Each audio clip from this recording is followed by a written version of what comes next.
Source Nation, join us now for Family Mix Mondays with licensed professional counselor Jaketra Bryant. Tune in as Jaketra shows the different dynamics that make up family. Whether you represent the nuclear family, single parent, extended, grandparent, or blended family, Jaketra has tips and advice designed to strengthen your family structure. Source Nation, here is your host, Jaketra Bryant.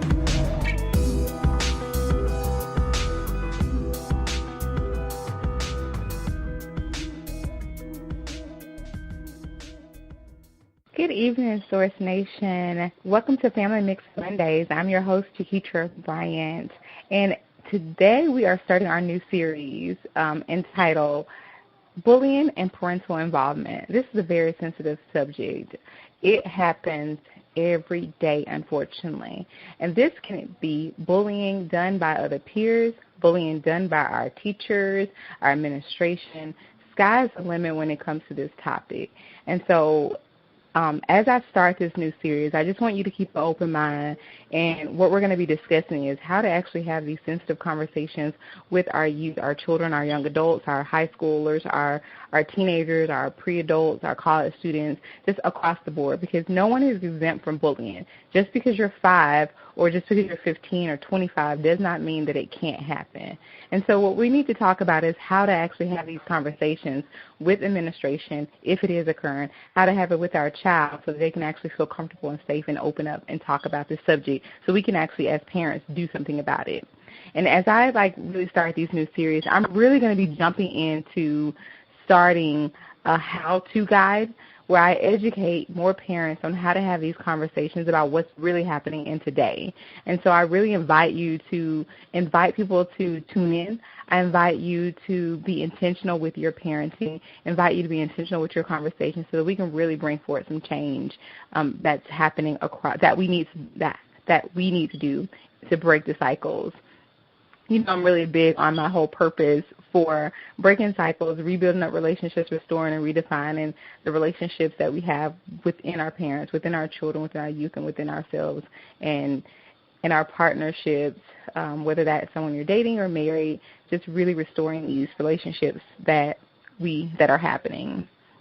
And so I'm really excited about our guest. I've had her on before, and so I know she has so much insight to provide, and that's Dr. Quanda Stevenson. And so you've heard her before. She provided some insight on a show I've had in the past on parenting and looking at the helicopter parents, and she is definitely an expert in her area. So I know this conversation will be so insightful.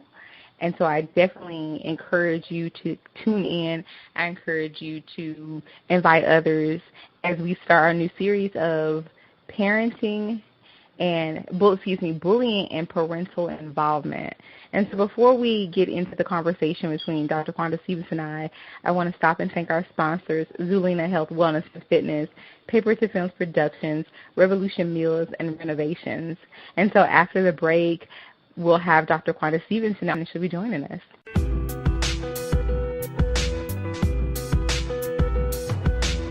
Source Nation, stay tuned. You're listening live to Family Mix Mondays with your host, Jaketra Bryant.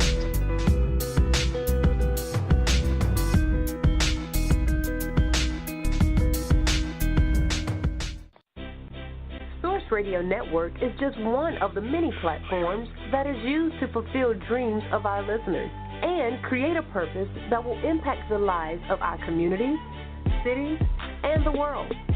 It is often said that great things will happen when a group of driven people work together to accomplish one goal. We're giving people the opportunity to have a voice, translate words that haven't been heard, and paint pictures that no one has seen.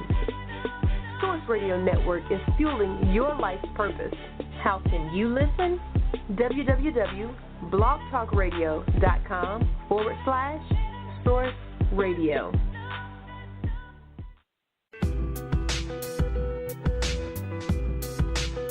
Welcome back, Source Nation. You're listening live to Family Mix Mondays with your host, Jaketra Bryant.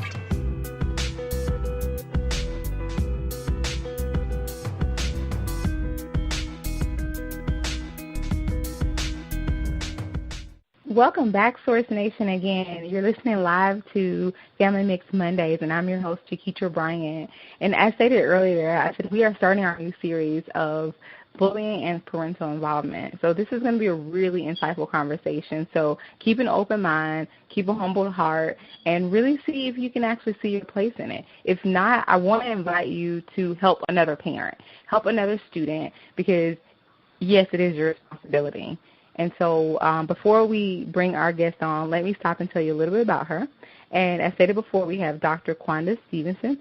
And Dr. Quanda Stevenson has received a dual bachelor's degree in criminal justice and political science, master's degree in criminal justice, and an interdisciplinary doctorate, which consists of public administration, higher education, education administration, human development, and criminal justice sociology from the University of Alabama. She has over 15 years' experience in higher education. She has presented research related to school violence and crime, bullying, truancy, and domestic violence at several national, state, and local conferences. She is the founder and executive director of several community programs such as Truancy Intervention and Prevention, TIP of Alabama, and Youth Education Awareness, YEA of Alabama, Mentoring Youth. This program aims to reduce the occurrence of school incidents, abuse, and violence. And so I do believe we have Dr. Quanda Stevenson. Hello, Dr. Stevenson. Welcome to Family Mix Mondays. Thank you so much for joining me. Hi, how you doing? Thank you for having me. I'm doing so well. Thank you again. I've already told listeners that you have joined before, and we had such an awesome discussion before and discussing like helicopter parents and just a lot of things happening with truancy. And so really excited about this topic of the conversation as we start our new series of bullying and parental involvement. But before you and I jump into that, tell Source Nation more about you, any new things you got going on. Okay. As you probably have already discussed a little bit, my program, I have a overall reaching program that's called CAPE. And this program, CAPE stands for Crime Awareness and Prevention and Education. Part of the CAPE program is TIP, Truancy Intervention and Prevention of Alabama. Those are the two programs that I've started as the founder and executive director of those programs. And then I also created a conference, an annual conference every year for children, which is called YEA, YEA. And YEA stands for Youth Education and Awareness.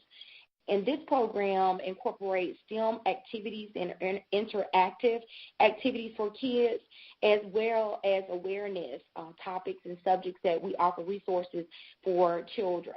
And so every year this program has grown. This will be our 5th year coming up in April 6th, 2018. We're already scheduled and planning ahead for that conference. As you know, you and your child participated last year, and we had a wonderful time, and we appreciate you all coming. And so this year we're working forward toward this conference and looking for a lot of major sponsors. We're looking for companies and educators, individuals in the community who are actually promoters and sponsors of STEM activities in what we call STEAM, which includes the arts in STEM. And so we're excited for that. And I am also working on a book for bullying, and the title of the book is My Bully. And hopefully you'll hear more about it coming up in December or January of 2018. Congratulations on writing the book. It's always a journey in itself. I'm learning that also as I'm writing my first one, that it is a transformation in itself with just being able to be honest and open in this process of it. So I wish you well in it. And so definitely can't wait to hear more about it and read it. And I know it's going to be something, because bullying is one of those topics. It's almost in the area of sex, talking about sex. Like people often don't talk about sex like they don't talk about bullying.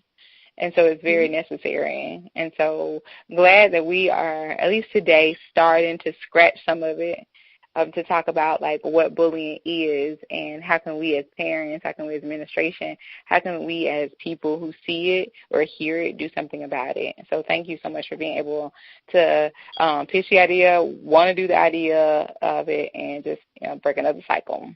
Oh, thank you. I appreciate that. And as you mentioned, it is a close and dear subject to my heart from past experience of my own, and from interactions and discussions with parents and kids who really need the information and really need the help.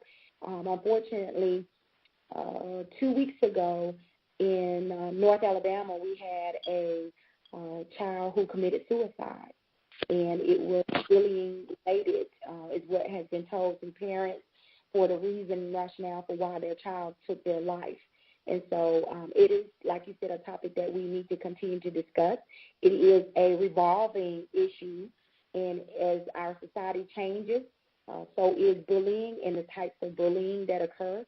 And so we need to continuously have this ongoing conversation to try to intervene and prevent bullying. I agree. I want to start there because, I'm at the university setting as well, and that is something that happens too. And this is something that I don't think people think as a result will happen. I think that we look at, I know when it happens in our university settings, a lot of the population that it was happening to were in our LGBTQ population. And that was the most that we were seeing it out of. And the story came out after. And it came out that this person was being bullied by people not in the culture of LGBTQ. It came out maybe from family members, from social media things. All kind of things came out whenever we later heard the full scope of the story of the person who committed suicide on our campus this April. And so I think, and so we had some other stuff just recently with some people committing suicide cases as well. So let's talk about that. Let's talk about how does it even get to this far? How is bullying moving from some classroom talk and taunting to now I want my life gone? And so what do you think are some things that we're missing as administration, as family, as mothers, that is getting this far? Well, one thing, we're looking at bullying as a whole entire picture. And when you look at bullying in one perspective in that way, you limit your ability to see all of the different forms of bullying, the causes, the impacts of bullying. And you're right. Historically, bullying meant mostly social dominance. It meant imbalance of power. It meant aggression, aggressive behavior. It meant antisocial behaviors. It meant that a person who was a bully could not really adapt socially, verbally. They could not communicate verbally, so they resulted to physical aggression and physical attacks on the person. Now, that was the definition 20, 30 years ago. Now we know that a bully could be any person, any gender, any age group, any ethnicity, any socioeconomic status, any type of school grade level. We know that it could be in any type of school environment, meaning city, county, geographic location of the school. So there are so many dynamics. And then we have not even added cyberbullying yet. So if you add cyberbullying, that takes on a whole different culture and dynamic of bullying in itself within the last 10 years. And cyberbullying has been able to grow because of its connection with social media. And we say social media in the definition of socializing, that social aspect. But in regard to cyberbullying, what has happened is we allow technological devices, apps, computers, cell phones that we're supposed to use in order to socialize to actually enhance and encourage bullying in that regard. But now, the other component of that question that you were mentioning is why has it come from physical aggression? That's the bully themselves who are retaliating and using physical aggression and physical attacks in order to display and actually bully other individuals. Now, the bully victim on the other side is what you were mentioning when you say committing suicide. Unfortunately, in our society right now, our victims of bullying are resorting to taking a more direct approach, which means they are becoming more responsible in their eyes of being the reason why they are being bullied. So in that regard, it's almost very similar to domestic violence situation. The person who is the victim takes on all of the responsibility and unfortunately then results to being violent to themselves and taking their own lives. So psychologically, they're thinking that it's their responsibility, their fault, it's something I'm doing And the only way to end this cycle of bullying, in order to end my victimization, the only thing I can resort to and I think that I can be responsible for and take ownership is my life. And so they take their life. And it's sad. It's sad to even get to a place like that, especially from my world. You know, I'm the mental health clinician, so I'm all about problem solving. I'm all about looking at factors. I'm all about looking at all these connections that actually will come to it. And so when people reach this place of suicide, it's really like this helpless spot because they say, I don't know what else to do besides go. Exactly. And that's a very helpless spot. So that says they're like, this is so hard to deal with that I'd rather just go. Like, and that is like, that's the conversations, that's the physical stuff. Like, that's a hard place to be. And so it goes back to that taboo of not wanting to talk about it, not feeling like they can talk about it. And in my upcoming book, I'm going to address some of those issues as well, from some experiences, some actual what we call in research case studies, case experience from a real situation. And I think this book is going to help a lot of kids, parents, because we're going to use an actual situation, an actual case. And it allows them to not so much focus on their situation and not want to talk about their situation, but focus on someone else, and from that other person's experience, see what went wrong, what could have been improved, what could have been done better.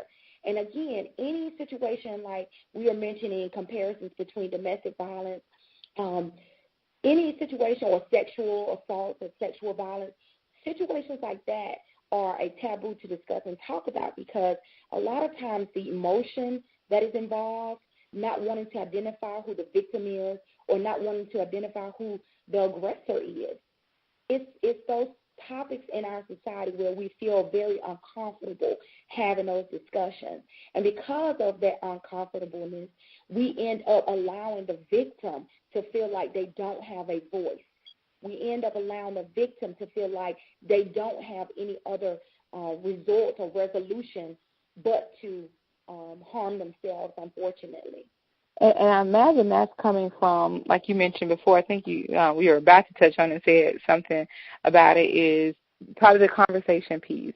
If we're not talking about it, if we don't sound very pleasing or appealing to them as for solutions, or maybe there is no conversation happening. I think, like, for my son, he's a fourth grader, and it's signs on the bathroom that says, like, no bullying allowed. But that's about it. There's no who to go to, who are key people. There's no this is bullying if it looks like this. There's still no in-depth conversation about it. And so there's still not enough conversation happening, and there's still not enough, well, what do we do when it does happen, and who are safe people, and what can I do about it as a person who might be a victim. And so maybe that is the conversation that we need to have. Yes. Again, I hate to keep making these comparisons to other types of victimizations, but again, you still have to look at it as a form of victimization. So in regard to that, what my point is that, again, we don't want to talk about it. Like you said, there's a lot of unanswered questions, a lot of misinformation, or and a lot of times we don't want to discuss all of the components of it. It's almost as if, oh, you've been bullied, I don't want that to happen to me, or I don't want that to happen to my child, or my child is not capable of being a bully. And so from that, you automatically put up blinders. You automatically allow yourself to not pay attention, to not be more proactive, and not get involved in solving the problem and the situation when you see it happen, when you see it occur. And that's the important key. With bullying, you have to address it early on. I cannot stress this enough. It's very important to address bullying as early as possible. Even if there is some doubt or question about if it is an occurrence of a bully situation, go ahead and address it somewhat in regard to as if it is. Because what you don't want to happen is, again, that imbalance of power. You don't want it to be where the person feels like, as a victim, you're not going to listen to them. You're not going to allow that open line of communication where they can come to you if it progresses or if it escalates and continues. They're going to feel like, I saw how you handled that situation the first time, so I'm not able to come to you and talk to you. And then let's be frank, schools don't want to really deal with bullying issues to the extent that they feel like we don't want to become labeled as a school that has bullies. We don't want to be sued. We don't want to be sued. We don't want to be liable. And so the best way to not address it is denial a lot of times. We would much rather categorize bullying as a fight, a typical fight in the hallway or in the classroom. And that's not what it is. And by not acknowledging it for what it is, you are allowing it to continue and increase. And it's so funny, not funny, I guess I need to use a better choice of words as an educator.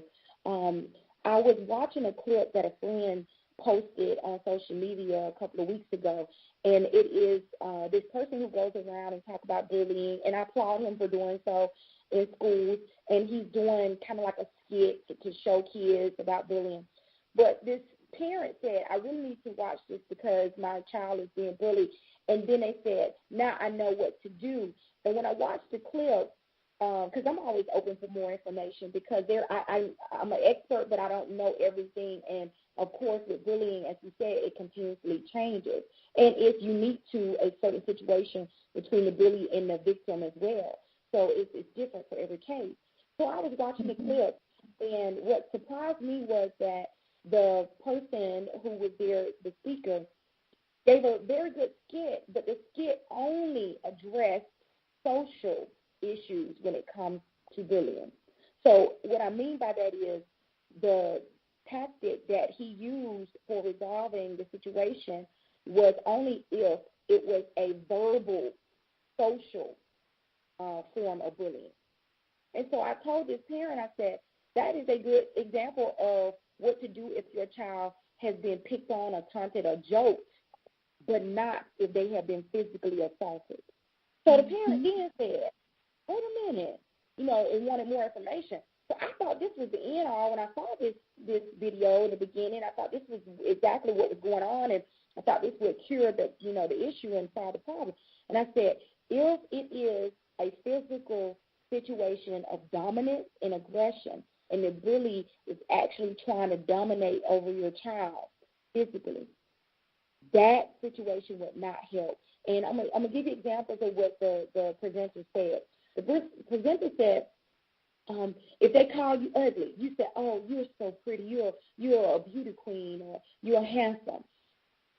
You're stupid. Oh, I know, I'm not as smart as you. You're the smartest kid in school. That type of interaction only allows a person who is very aggressive and dominant and wanting to take power from you. That doesn't do anything but encourage them. That doesn't solve the problem. That encourages them because at that point they want to say, oh, you want to be smart and clever, and you're trying to use words against me in front of everybody. I'm going to show you now, if I wasn't physical before, I'm going to become physical because now that's the next level, that's the next step. Or if they continue verbally, they're going to have to continue to use words and phrases that's going to get to the point to make you emotional where they want to see you cry and everybody else will see you cry or to see you run off. Because the whole thing is I'm testing you, I'm challenging you. And they're challenging the child in a way that the child feels uncomfortable. And that's why they become a victim of bullying. Because in that child's mind, I would rather, talk with you, socialize with you, or I'm antisocial. I'd rather be quiet, calm. I don't bother anybody. So now that's why you feel like I'm a perfect target. You feel like I'm the perfect person for you to dominate. And so that's a really big problem in our society right now when we have leaders, political leaders in our society who show poor examples every day of how they cyberbully people, other politicians and people in our community, how they can't handle addressing issues and situations where someone negatively criticizes them and then they retaliate verbally. So that doesn't help our situation when we're trying to teach kids and parents about bullying when we have the leader of our nation who, in some regards, shows these poor interactions and could be deemed a bully himself.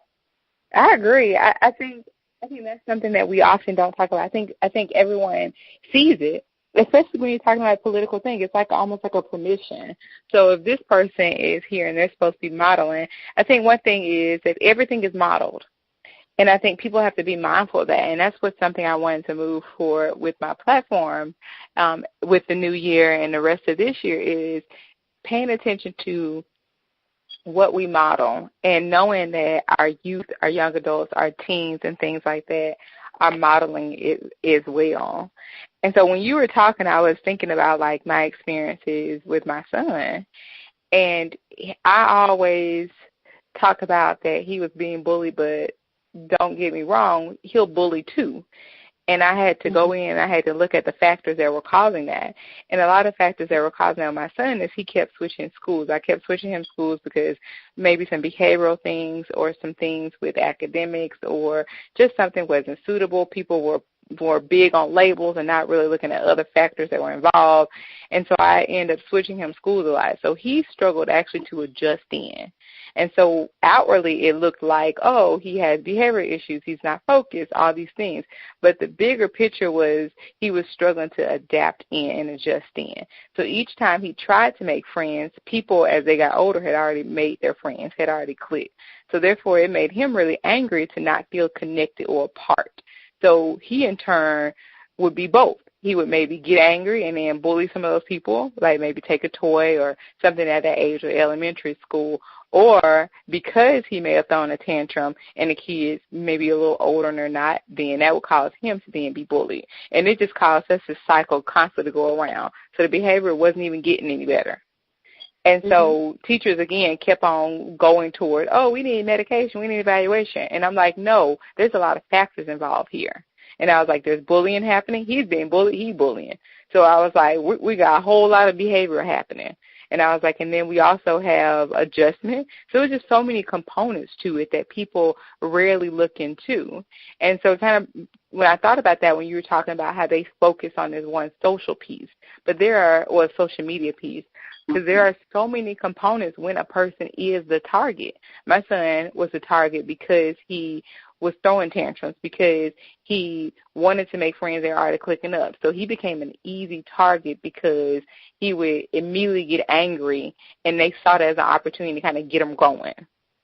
Exactly. And so many, and that was elementary school. So we're talking about kids immediately seeing that behavior and being like, ooh, and that becomes immediate prey.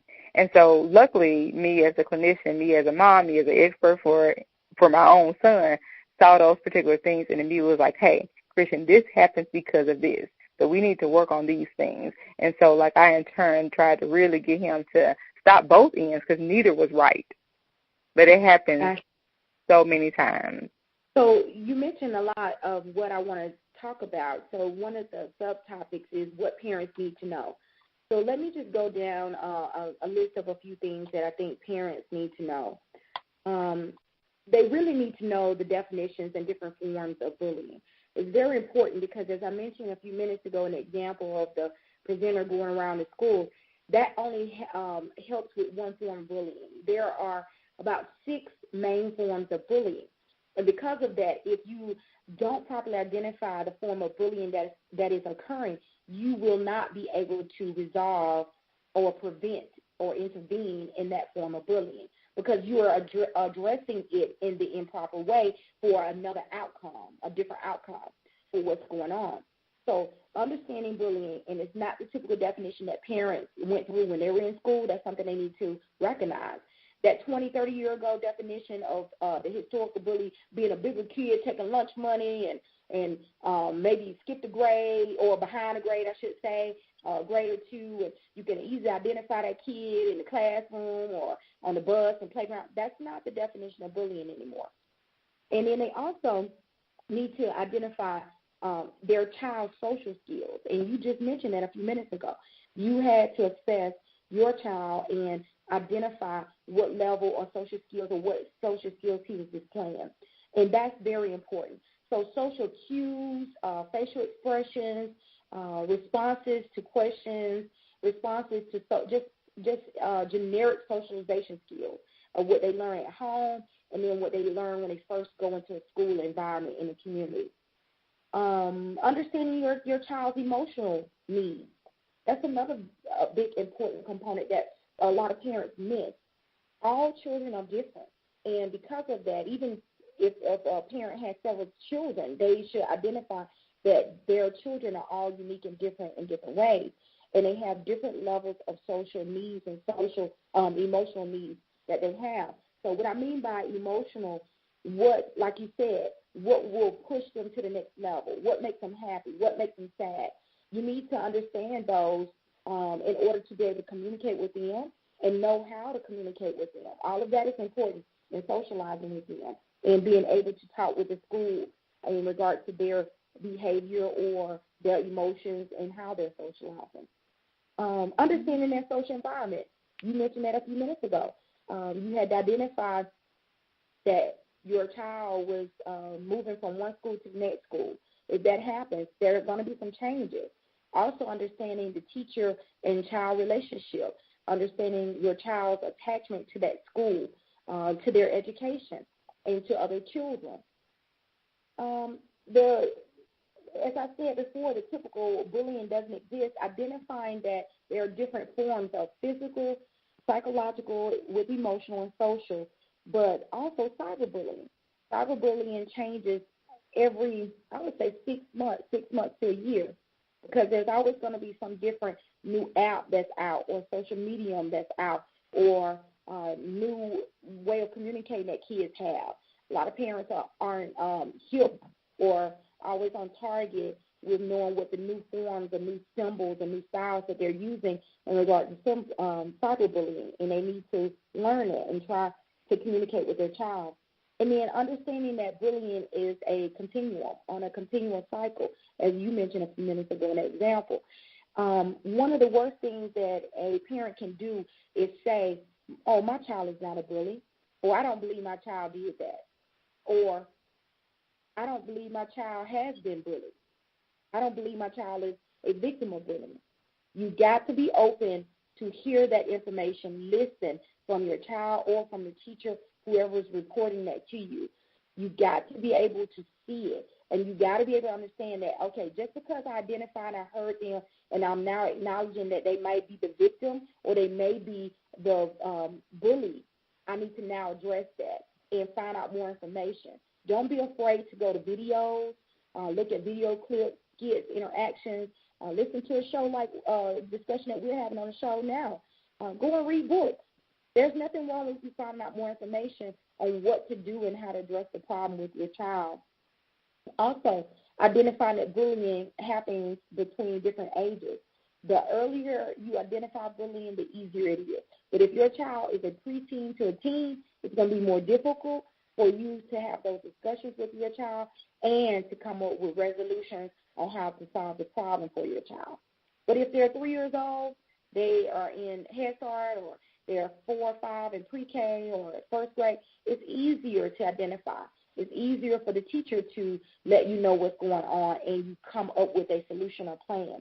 Don't let it go on for years and years and years, because you don't want to get in a situation where if your child is a victim, they're continuously victimized by this child or others who see that your child becomes an easy target to be victimized. And I'm sorry, I cut you off. No, I was like, yep, that's I was going to add to it, like, you're right. I think, like, a lot of it is just catching it early. And if it does happen, really looking at the interventions that need to take its place.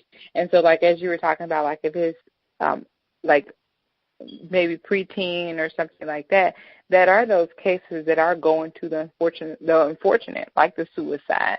Most likely that person has been bullied for years. And so we're talking about, like, years and years and years of someone, like, I call it poking at your wound. And so you have this wound that's not being healed at all or attended to at all, and years of someone just scraping it and picking at it and things like that. And so it makes it a really tough situation to come in and intervene, but it's not impossible. It just makes it a tough one to kind of come in with. Exactly.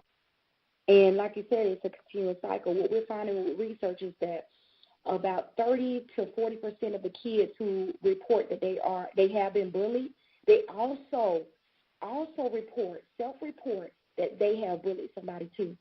So that means that if 30%, a third of the school population has been victimized, then the other third of that population also, they have been the bully. So that means you got about 65 to 70% of the school who has been a bully or has victimized somebody or been victimized themselves as a bully. That means that we have about 70% of the school who's participating in some form of bullying interaction, whether they're the bully or the victim of bullying. And so that's the problem for us. That's indirect or direct bullying. And something I want parents to understand as well, they have a great responsibility in the interchange of an occurrence of bullying. And a lot of people want to just focus on the child who is the bully, or especially focusing on the victim of bullying. And we can't allow one or the other to just take place. We have to look at the entire evolution of how this bullying occurs. And the parent has a real big responsibility in regard to listening to their child, either the child who is the bully or the child who has been bullied. Provide solutions for your child. That's very important. Either the bully or the person who's the child who's been victimized as the bully. Communicating with the school administrators and the teachers is very important. Seeking resolutions and ways to stop the bullying. And what I mean by that is mediation might help. You might want to have a event where you and the other parent supervise the two children, if they're younger especially, the two children interact, maybe a play date or go to the movies. And what you're trying to do is you're trying to show both of them that this behavior is not acceptable. We're stepping in, but then at the same time, we'll give you an opportunity to socialize in your way of kind of solving the problem yourself. Because what you don't want to do is let it be unequal again. If the parent of the child who's been victimized steps in, and they step in at a point where the other child's parent and the child who is the bully feels like, oh, okay, so now you're going to go and tell on me. Now we got the parents involved. So guess what I'm going to do? I'm going to become more aggressive. Because now you're trying to use a parent in this scale of balance. And I know that I can't outweigh the balance and overcome and overdeer a parent. So what I'm going to do is I'm going to try to raise my level of aggression with you. So whatever they were doing, they're going to escalate it. And so you want them to have a level playing ground. You want to invite them. I always suggest to parents, have a mediation in the library at the school. Have a mediation in the cafeteria at the school. I do not suggest having a mediation in a principal's office. I do not suggest having a mediation in the counselor's office. You want to know why? Why is that? Because the bully, again, sees the imbalance of power. They see it more as you went and told an authority figure, and so now the authority figure is trying to take my power from me. But now I'm going to have to get it from you and escalate it in a worse way. Mm-hmm. So if you go to the cafeteria or the library, that's more of a social environment. Mm-hmm. There's no power. Everybody's equal in there, even the teacher, even the principal. Everybody's equal in the library, because when you go to the library, you're supposed to be going there to read, study, find resources, right? Yes. And when you go to the cafeteria, everybody's going there to socialize and eat. So it's about power imbalances. And you got to think about that. Or if you, the parents, are going to do something on the weekend, have a sleepover. But that sleepover, you need to be right there with them at all times. I don't suggest you having a sleepover and you allow them to be in the room by themselves or down in the basement or somewhere different from where you are. You want to watch. You want to supervise. And if you take them somewhere, I prefer it's a movie or bowling, something where they can socialize, talk, and have to actually work as a team or think about or discuss the activity together. And, again, you want it to be in a social type of environment, not somewhere where they feel like they're threatened or the other person might have an upper hand on them. So that's what that's a really good point. And I never thought about that way. I never saw it that way with it. One thing I wanted to add too that I think would be helpful is I know a lot of parents, like, because my mother is in her late 60s, and she's a baby of like 11. So, but saying that, I was saying she raised in a way where everybody says, if somebody hit you, you hit them back, or before they hit you, you get them too. Or I'm not going to raise my child to, like, all these kind of things. And so there's this immediate response where parents teach to fight. And there's no other type of problem solving that comes. And so as you were talking, I was thinking about, like, an added to that is getting parents on the same page when it comes to how to respond. And not having one parent have a conversation that says, well, if they hit me, I gave them permission to hit them back. And it's just like, well, wait, you didn't teach any type of problem solving on how to communicate. You didn't look at the impact of just even those small reactions that you're telling your child to do. And so, like, even in the midst of my child with all his stuff, I never said, hey, Christian, you need to hit everybody back. You need to do all these things. It was always like, hey, there's another way to get your needs met. If this is happening, this is what I want you to do. This is your first person of contact to go do something about. If they are not doing nothing about, this is your second contact. Always keep me in a loop of it, because I'm not going to condone neither you hitting them or them hitting you. And so I always let him know that, and I will let him know, like, these are the steps I want you to take. If your needs are not getting met, here are some different people to go up the chain to discuss it with. So I immediately let him know. We go to the closest teacher. If that teacher seems to be dismissive, ignoring it, hey, we're going to go over that person's head, and here's your second person. But always come back and let me know. And if they don't do anything about it, I'm going to come in, and I'm going to say something about these things, because you were trying to communicate to get your needs met in a more helpful way. And so everyone does need to be on the same page. Exactly. When you just mentioned that tactic of hitting, and that is one of the historical ways to solve what we thought would solve bullying, is to hit the person back if they hit you. But then again, that's just physical. That's just a physical form of bullying. What do you do if it's cyber? What do you do if it's verbal? If they didn't hit you, hit them, then you get in trouble at school, because you seem like the aggressor then. So it's hard to identify a lot of times who is the bully and who is the victim of bullying. And so the school, again, has a difficult time trying to resolve these issues, because it's not easy for them to identify it. It's not easy to identify, like we just said, most kids admit that they are bullying themselves and are the products of bullying, or victims of bullying. So that tactic of hitting first, it doesn't work for every form of bullying. Now, I will tell you what it does do. I don't condone violence. I can't condone violence. As one of the educators for anti-bullying in the state of Alabama, I can't condone violence. I can't say, hit this person. And a lot of people, when I go and speak, they are kind of, I guess, upset with me, get agitated when I say that, because that's what they say. Well, that's the only thing I know that worked. That's what we used to do when we were growing up. And I said, well, I can't condone kids fighting or hitting someone or harming someone, and especially being in the criminal justice field. I can't do that. Now, what I will say, though, is if a child is being victimized physically by another child, the first time that child hits them, push them, shove them, hits them on the hand, hits them on the arm, trip them up, they do need to do some other physical form that will let them know, I saw what you did, and I'm not going to have it. I'm going to do something back to you. I'm going to retaliate. Now, that's the first time. Usually, what do we preach and practice in socialization in regard to our social environment? We tell the child to do what? Forgive people. If they say, I'm sorry, then you forgive them. You give them another chance. Okay, well, that first time that they did that, now this is the second time, or it's the third time, fourth time, fifth time. By the time you get to the repetitiveness, and that's what the definition of bullying is, it has to be continuous, it has to be repetitive. By the time you see this done 3, 4, 5 times, and then you want to hit the person back, it may be too late.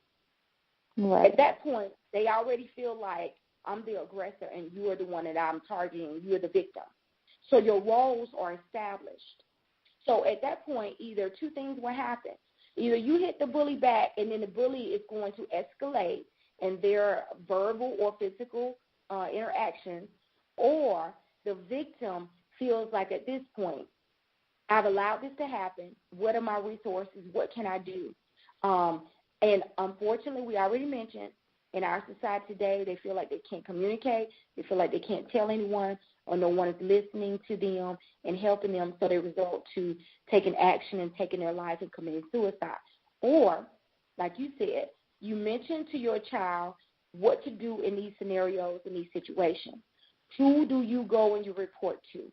And when I go to schools and I talk to parents, everybody's so used to this discussion that unfortunately I think that kids are becoming desensitized to discussions on bullying. So we're resorting to unique tactics, because they hear it so much now that they say, oh, okay, the teacher, the school bus, the gym teacher, the principal, the assistant, the counselor, and then you send them like, those are good, yes. And then and you can see it with the emotions on their face, expressions. They're saying, I know this, I heard this. So what I always try to do is I try to mix it up. And when I go into schools, I try to use skits. I try to use ways of getting the child's attention, ways of getting them to interact. And then when I'm talking to parents, I try to give them some critical thinking techniques, some things to think about outside of the box, kind of that modeling that you mentioned before. In our society today, people don't want to be preached to. They don't want to hear a presentation. They want to know what's the interaction, how to solve the problem, what are the things to do, what's next, what to model. And so I think that's a good approach in giving them actual circumstances, situations, and how to resolve them, and a solution, an outcome to look for and to achieve. And so I think those are good tactics for parents and for school systems. Mm-hmm. We do need it. And so, First Nation, you just tuned in. This is Dr. Quanda Stevenson, and we are kicking off our new series of bullying and involving and parental involvement. And so, if you want to be a part of this discussion, the number to dial in is 619-924-0933 and press option 1. Again, we're on our new series of bullying and parental involvement. And so, Dr. Stevenson, I wanted to give some of our parents conversation starters, and just how to role play and how to actually have this conversation with maybe another administration with their child, because most likely bullying is not going on in front of our own eyes if we're like at home. So a lot of this bullying is going on outside. A lot of it is cyber. A lot of it is not when we're standing physically watching our kids. And so it says that we need to be able to have this conversation back. We need to have it around. We need to have it with administration. We need to have it with like other teachers and other parents.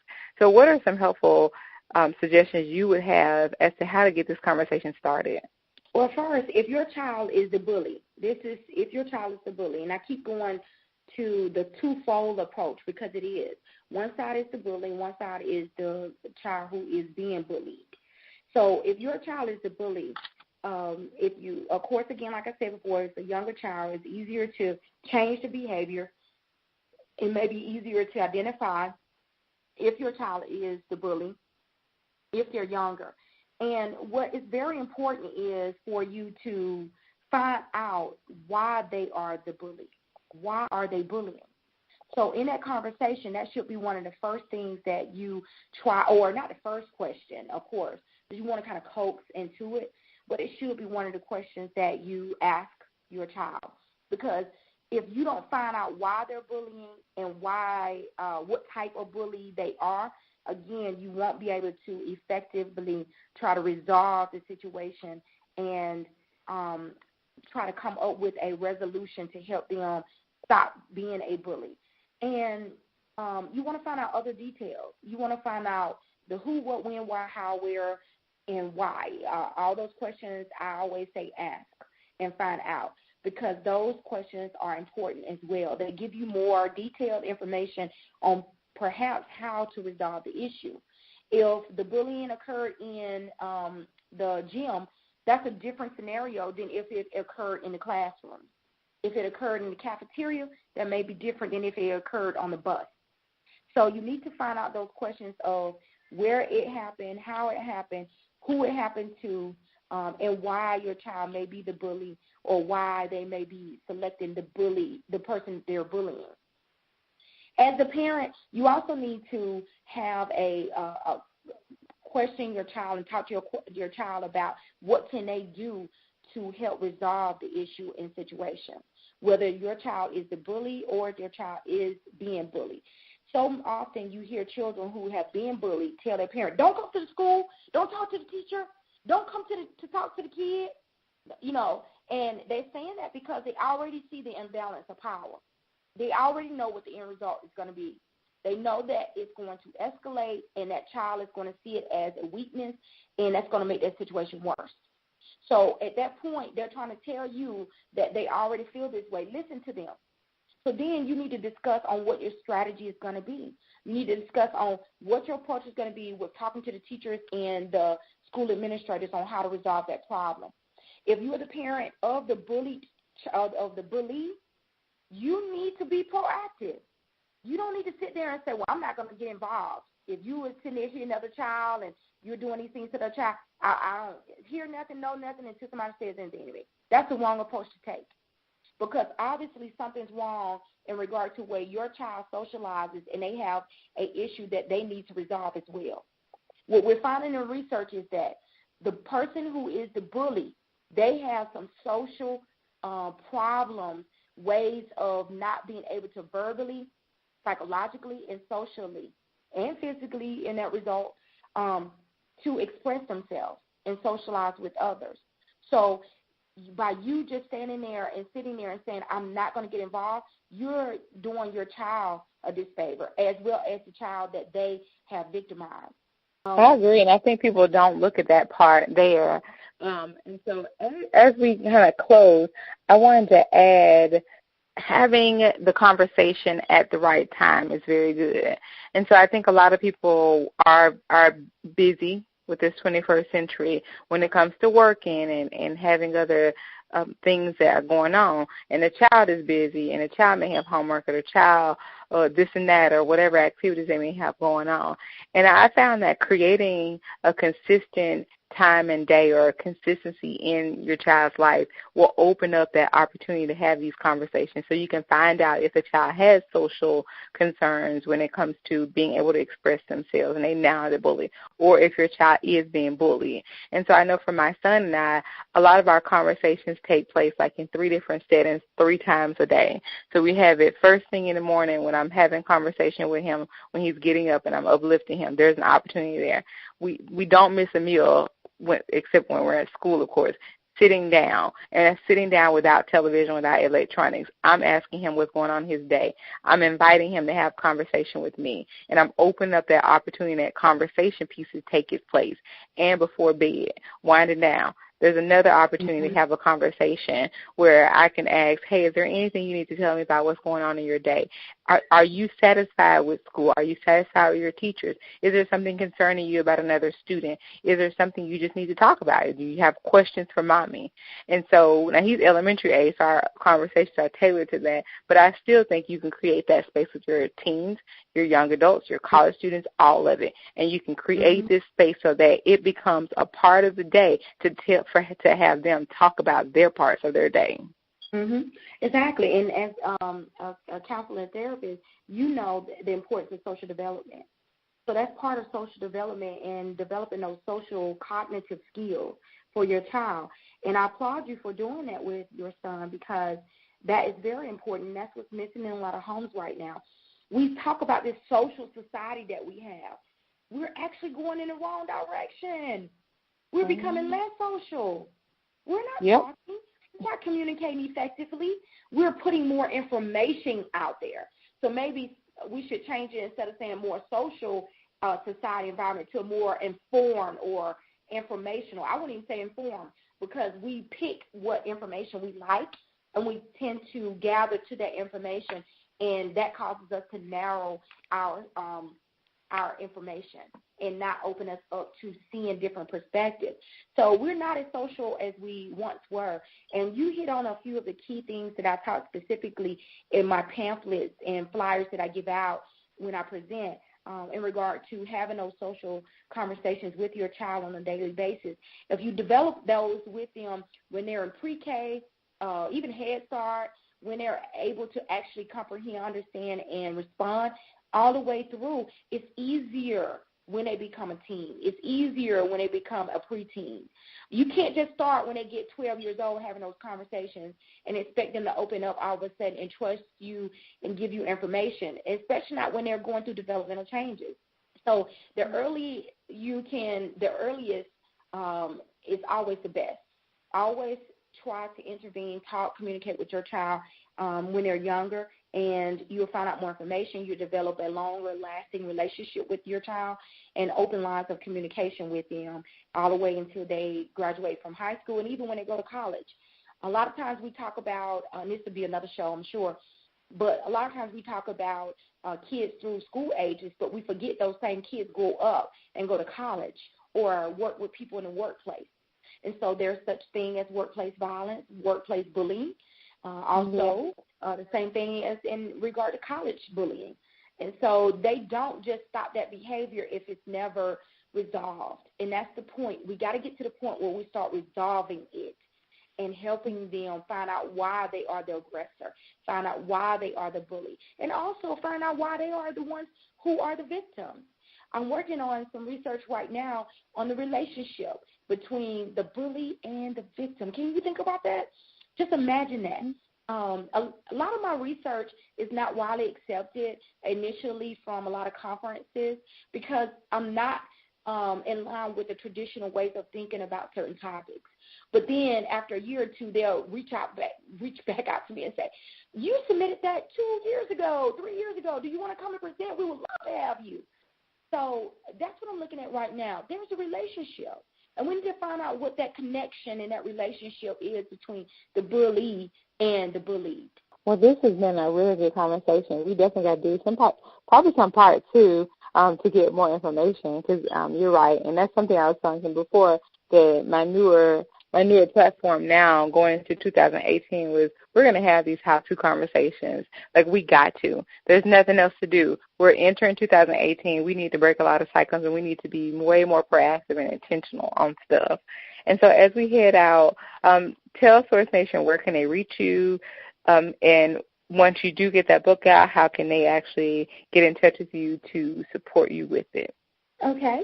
And again, I'm Dr. Quanda Stevenson, and my little nickname that I have been given for years from students is Dr. Q. And so all of my works that are going to come out this year, I have a lot of books, workbooks, a lot of different material I'm working on, and it's going to be through the Dr. Q publications. And so Dr. Q is going to become my trademark, and it has become my trademark. And you can start looking for information. I'm going to start reaching out and publicizing a lot of the works that I'm doing coming up in 2018. There are a lot of exciting things that I'm working on that are going to help parents as well, but especially children. And that's my whole overall focus is on prevention and intervention to help children who have been victimized, who have been bullied.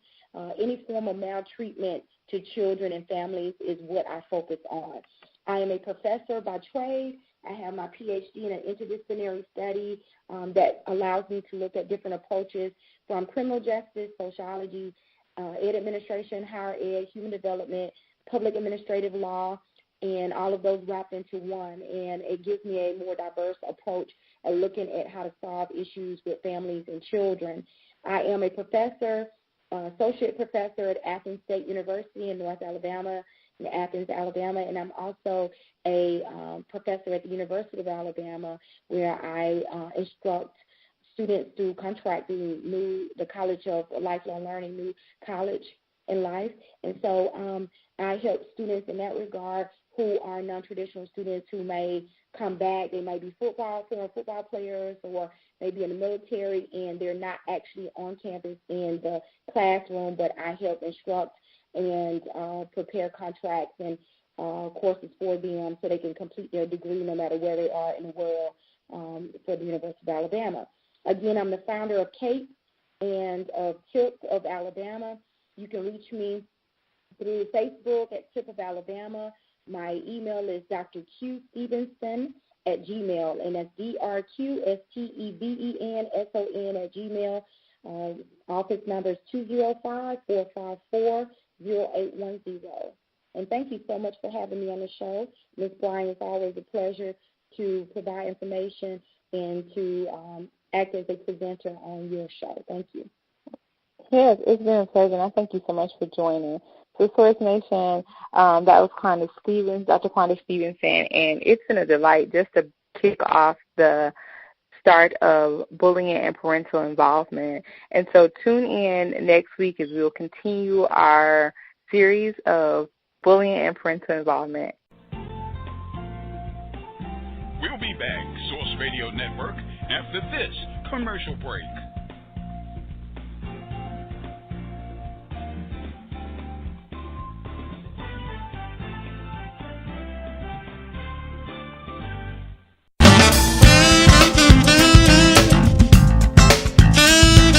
This program is brought to you by Paper to Film, Revolution Mills, Scott Cares Foundation, and Urban Grandstand Digital.